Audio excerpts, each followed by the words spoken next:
A man leaves a fake credit card with no limit and watches how his girlfriend uses it. Does she stay responsible or go wild? Sometimes love needs more than words, it needs proof. Ethan Wade, 33, a composed, sharp-featured entrepreneur with bronze skin, always believed in loyalty over luxury. Living in bustling halcyon city, he'd risen from nothing to wealth by 30, yet one thing still haunted him. Could people love him without the perks? Ethan had been dating Claire Moreno, 29, a graceful woman with wavy auburn hair, warm tan skin, and honey brown eyes that sparkled with hope. She worked in marketing and often spoke about building a future together. Yet Ethan had seen too many people change when wealth entered the picture. He needed to know if Claire loved him or the lifestyle he could offer. So he crafted a test. He designed a sleek black credit card engraved with her name, one that looked and felt like the real thing. But it was fake, a dummy created with help from his tech-savvy friend. No actual funds but full freedom, at least in appearance. He handed it to her with a smile, saying, "No limits, buy whatever makes you happy." Little did Claire know, every swipe would reveal more about her heart than she imagined. Claire held the card like it was glowing gold. "Are you serious?" she asked, her eyes wide, voice laced with disbelief. Ethan nodded, watching her reaction. She kissed his cheek and whispered, "Thank you, I'll be careful." The next day, Claire stepped into Lux Avenue Mall, Halcyon's premier shopping haven. She wore a cream-colored blouse dug into jeans and low heels, her auburn hair tied in a loose ponytail. She looked around, hesitant yet curious. She wasn't extravagant by nature, but the idea of being able to afford anything felt thrilling. She walked past boutique windows, Guillermo leather bags, Marillet stilettos, Dimona watches. Claire's eyes sparkled. She walked into one of the stores, choosing a modest handbag. "I'll just test it," she whispered, sliding the card across the counter. "Approved." Unaware that Ethan had rerouted the transactions to a fake system mimicking approval, Claire left the store with her new bag, holding it close like a trophy. She told herself she deserved something nice after years of budget living. Yet as she walked, she glanced at the card again, a flicker of doubt crossing her face. Ethan sat behind a large monitor in his office, flanked by glass walls overlooking Halcyon. His tailored navy blue suit was unwrinkled, his expression focused. His best friend and software engineer, Jordan Kim, 32, sat nearby, sipping coffee. "She made her first purchase," Jordan said, displaying the log. "Handbag. Mid-range. No flags yet." Ethan nodded. "I just want to see if she changes." Jordan raised a brow. "You sure this isn't too much?" Ethan hesitated. "I love her, but I've seen what money can do. It ruins honest people." He paused, watching the feed as Claire walked through another boutique. "I just need to know before I propose." Jordan leaned back. "Or you might lose her for testing her." Ethan knew the risk, but to him, deception in love was worse than being honest about a lie. If she passed, he'd build their life together. If not, at least he'd know the truth. A week passed. Claire's purchases were modest but increasing. A new blazer for work, a spa day with her friend Dana, a dinner at an upscale restaurant. Ethan watched it all, noting the rising pattern, not excessive but inching upward. Claire, meanwhile, began to glow differently. Her style suddenly evolved, more polished, more designer. Her social media posts changed too, more posed photos, more hashtags. She seemed happier, more confident. But something gnawed at Ethan. Was this empowerment or entitlement? One evening, Claire returned home wearing a silk scarf and designer shoes. She kissed Ethan, excitedly telling him about a boutique opening. They had the most elegant gowns. "I didn't buy anything yet, but I might go back." Ethan smiled gently but said nothing. He wasn't ready to confront her, not yet. In her room, Claire looked at her reflection in the mirror. The scarf, the shoes, the new Claire. She frowned slightly. Is this really me? The turning point came on a Friday afternoon. Claire stood outside Varelli, Halcyon's most expensive boutique.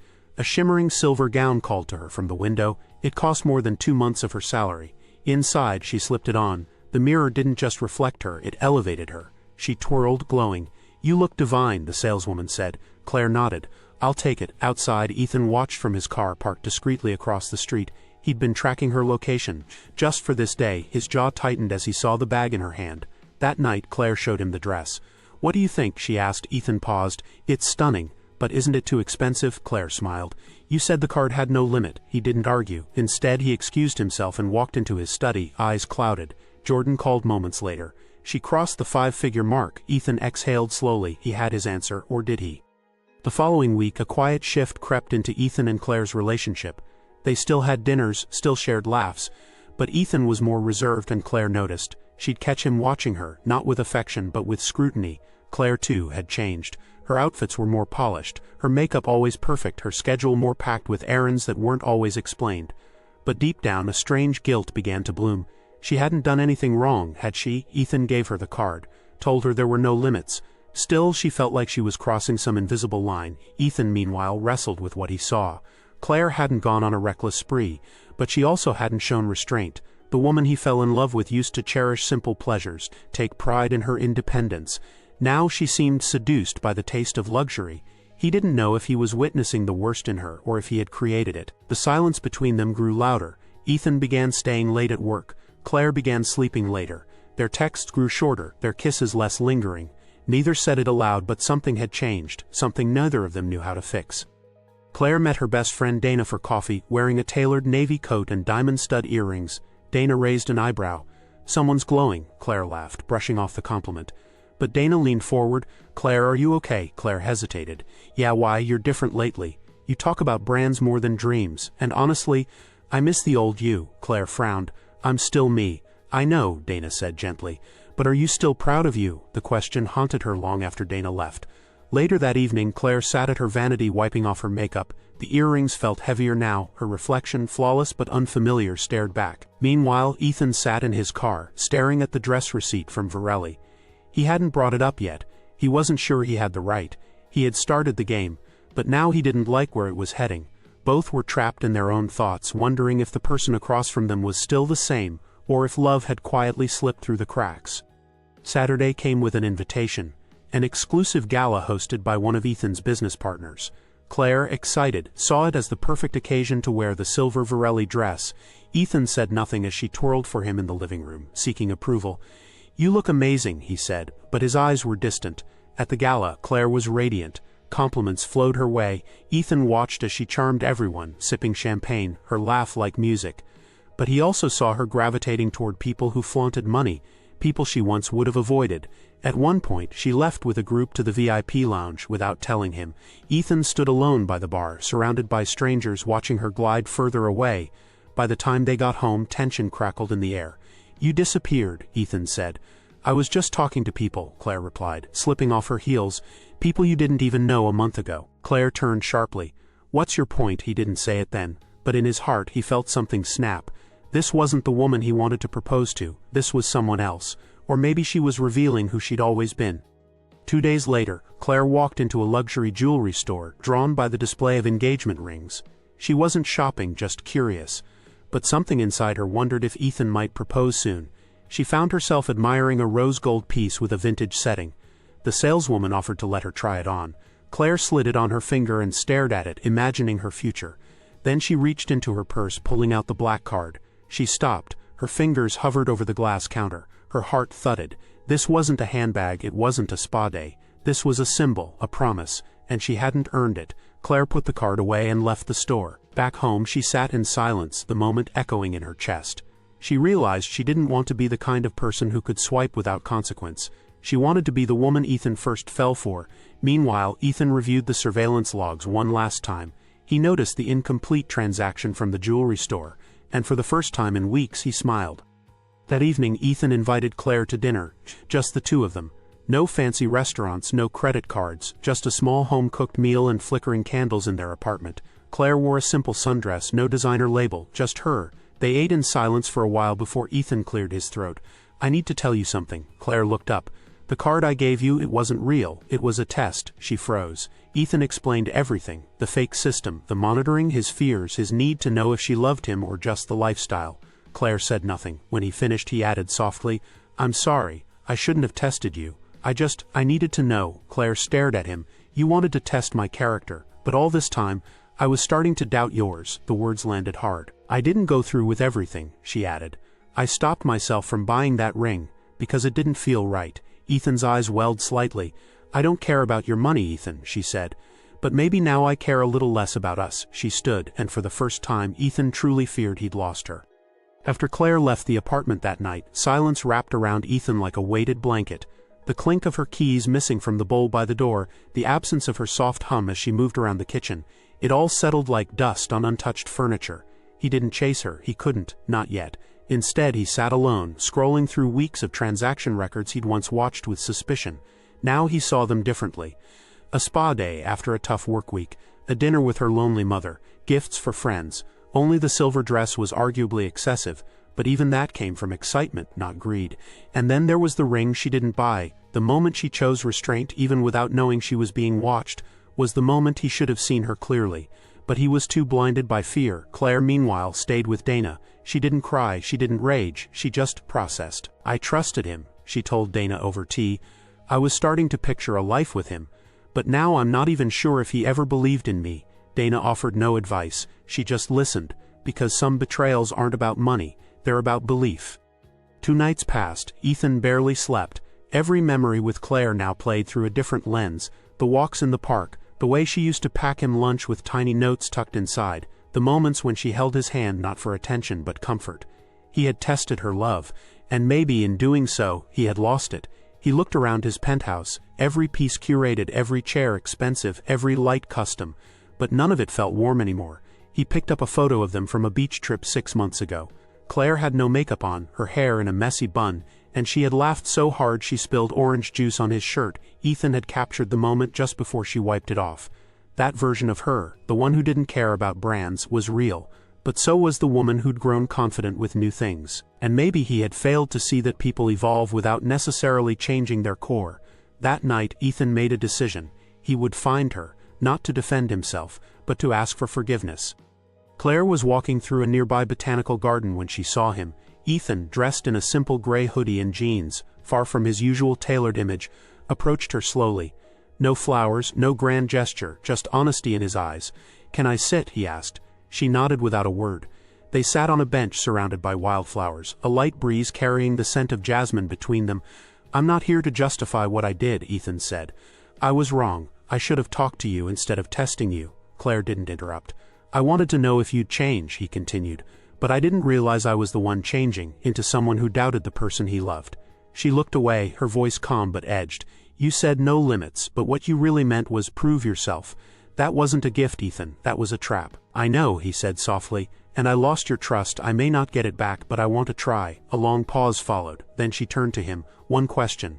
If the roles were reversed, would you have passed the test?" Ethan swallowed hard. "I don't think so." For the first time in days, Claire laughed. A dry, ironic laugh. "At least you're honest now." Ethan smiled faintly. "I wish I'd been honest from the beginning." They walked in silence after that, the air between them no longer heavy with anger but uncertainty. Claire didn't take his hand and he didn't try to hold hers. But they walked together. "I'm not saying we go back to how things were," she said eventually, "but I'm willing to have a conversation. A real one. No games." Ethan nodded. "No games, no cards, just us." They stopped by a fountain and she glanced at him. "I want to be with someone who believes in me, not someone who tests me like a science project." "You deserve that," he agreed, "and I want to be that person." She didn't answer right away, but she didn't walk away either. That evening, Claire didn't return to Dana's. She didn't move back in either. She went home and started writing, everything she felt, every doubt, every truth. She needed to sort through it before making a choice. Some bridges can be rebuilt, but only brick by brick. 3 weeks passed. Ethan didn't rush her. He sent 1 message a week, nothing more. Not gifts, not apologies, just sincere thoughts. Then one day, Claire invited him to lunch at the same cafe where they had their first date. She wore a light blue dress with no accessories, just her. Ethan arrived in jeans and a t-shirt, carrying nothing. Over coffee they talked. Not about the credit card or money or mistakes, but about who they were when they met and who they wanted to become. "I was scared," Ethan admitted. "Scared that I was just a wallet to someone, but I let that fear make me a liar." Claire nodded. "And I let a little taste of comfort distract me from who I am." He reached into his pocket and pulled out a tiny folded note. Not a ring, just paper. She unfolded it. On it were the words, "No limits, this time on truth." She smiled, and maybe, just maybe, they were ready to start again. A few days later, Claire received an envelope with no return address. Inside was a card, but not black or gold or metal. It was made of recycled paper, hand-painted in watercolor. It read, "The only card that matters." Inside, Ethan had written, "For all the days you spend on us, not on things. Let's invest in memories." Alongside it was a voucher, 1 weekend getaway at a cabin in the mountains, unplugged from luxury and technology. No designer stores, no fancy restaurants, just hiking trails, silence, and each other. Claire felt her chest tighten. It wasn't about the trip, it was about the symbolism. He finally understood.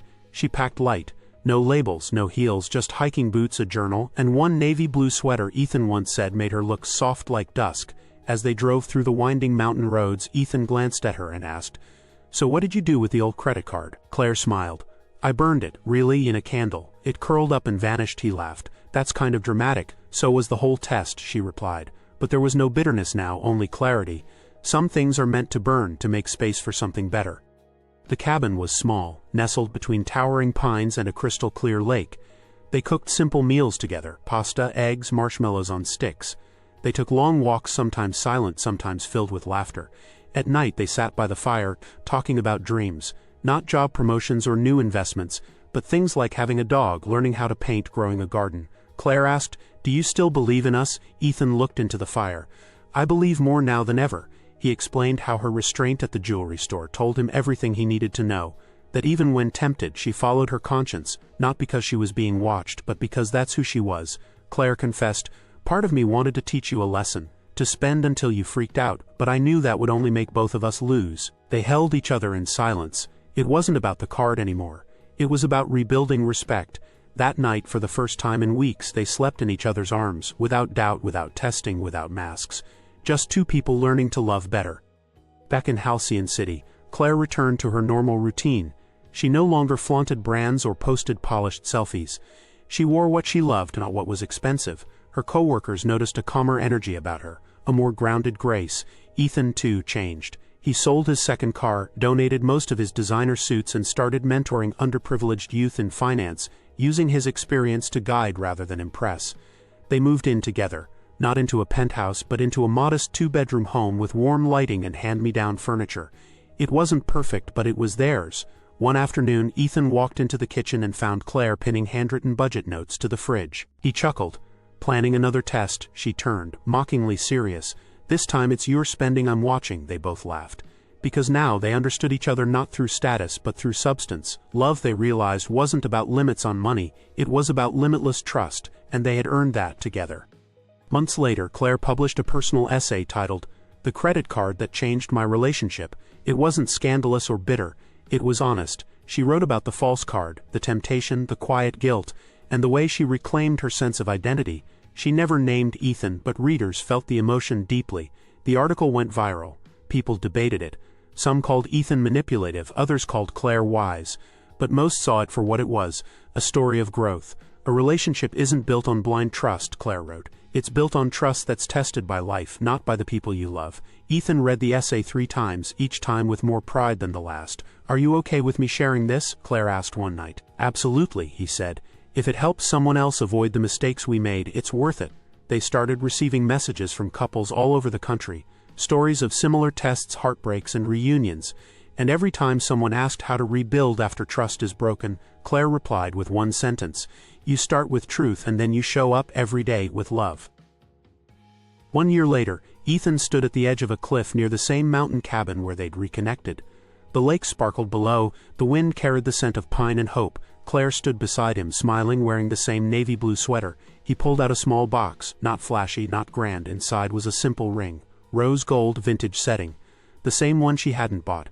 "I got it the day after you left," Ethan said, "because I wanted to give it to the real you, not the version I imagined or feared." Claire's eyes welled up. He knelt. "There's no card this time, no tests, no games, just one question. Will you marry me?" Claire nodded, tears slipping down her cheeks. "Yes," no hesitation. He slipped the ring on her finger.